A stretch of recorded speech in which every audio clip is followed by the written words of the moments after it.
Last video we have discussed like how can we perform the divisibility checks of a number. Now in this video I will show you some examples to illustrate all those.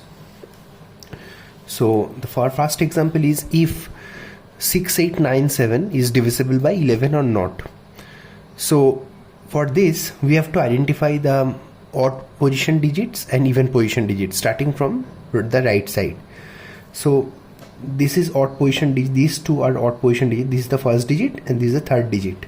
So these two are odd position digits. So sum of 8 and 7, these two odd digits are 8 plus 7 is 15. Now we have to identify the even position digits. So this is the second position from the right side and this is the fourth position from the right side. So these two are even position digits, second and fourth. So sum of these two even position digits 6 and 9 is also 15. So sum of odd position digits is 15, sum of even position digits is 15. So difference between these two is 0.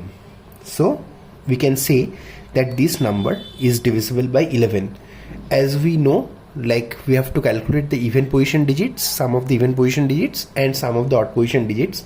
If their difference is 0 or a multiple of 11, then we can say that the number is divisible by 11.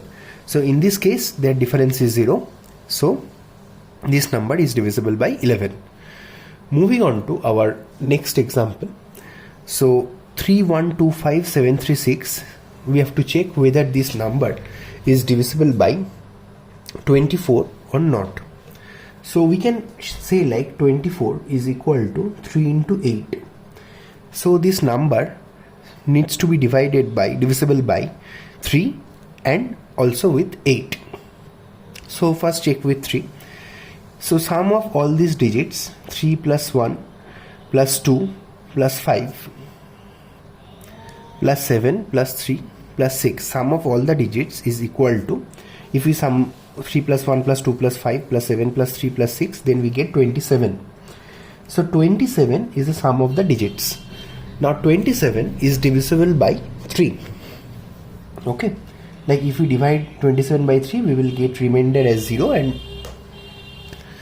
divisor as 9. Now so we can say that this number is divisible by 3 as sum of its digit is a multiple of 3.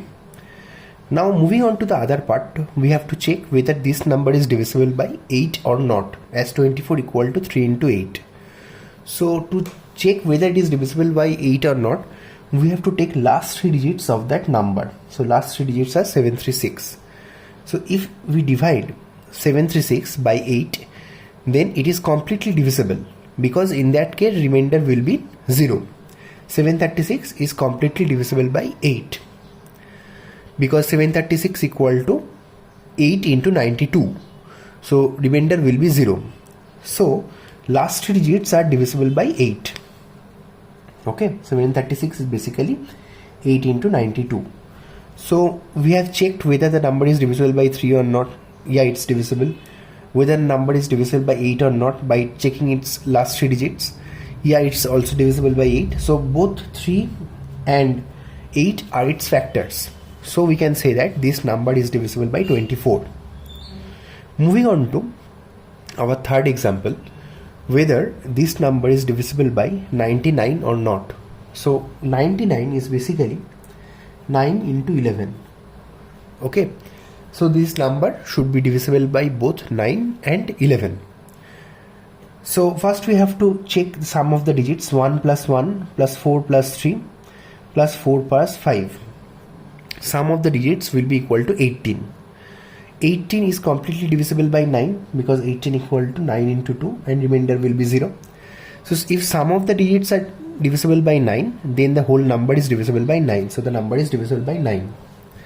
Moving on to the next part, we have to check whether this number is divisible by 11 or not. So first we take the number moving from right side. This is the first position digit, third position digit and fifth position digit. So odd position digits. Sum of odd position digits equal to 1 plus 3 plus 5 is equal to 9. Now we have to take the even position digits. This is the second position digit, fourth position digit, sixth position digit. These three are even position digits. Sum of these three, 1 plus 4 plus 4 equal to 9. The sum of odd position digits equal to 9 and sum of even position digits equal to 9. So difference between these two is 9 minus 9, 0. So as we know, if the sum of odd position digits and sum of even position digits, that if the difference between these two is 0 or multiple of 11, then we can say that the number is divisible by 11. So in this case the difference is 0, so this number is divisible by 11 also. So both 9 and 11 are the factors of this number, so we can say that this number is divisible by 99, because 99 is equal to 9 into 11. This number is divisible by both 9 and 11, so the whole number is divisible by 99. Moving on to our last example, and it's little complex one. So this is a number divisible by 40, so we have to calculate x plus y. Now 653 xy, these are the two digits. This is unit position digit and decimal position digit.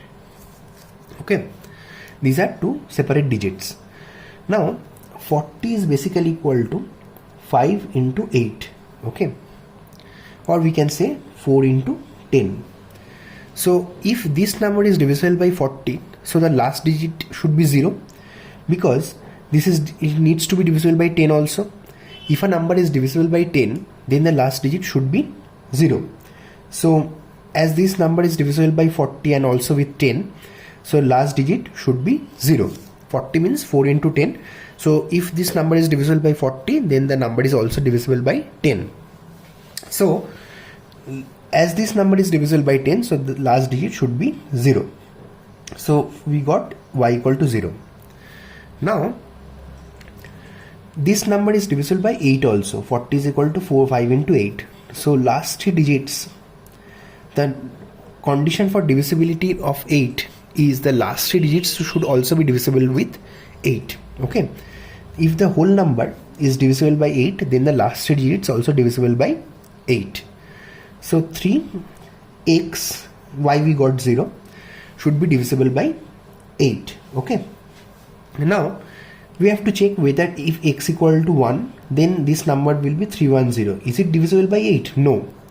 X equal to 2, 320, then it will be divisible by 8, because 320 equal to 8 equal to 8 into 40. If it is 3, then it will be 330, not divisible by 8. So we have to check with all this. So we will, after checking with from 1 to 9 and also with 0, we will get if only x equal to 2 and 6, then this number will be 320 and 360. These two are divisible by 8. And rest, like 1, if x equal to 1, 3, 5, 4, 7, 8, 9, 0, whatever be, then it will not be divisible by 8. Only if x equal to 2 or 6, then the number will be 320 and 360, last three digits, then it will be divisible by 8. So x should be equal to either 2 or 6. We cannot get a definite answer, but we can say that x will be either 2 or 6. Anything will be possible.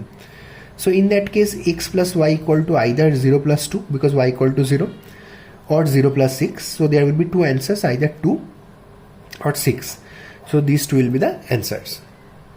So this is how we can to perform the divisibility checks and solve the aptitude problems. We will get this kind of problems in any aptitude book, say R.S. Agarwal, or any other book like Arun Sharma, like that.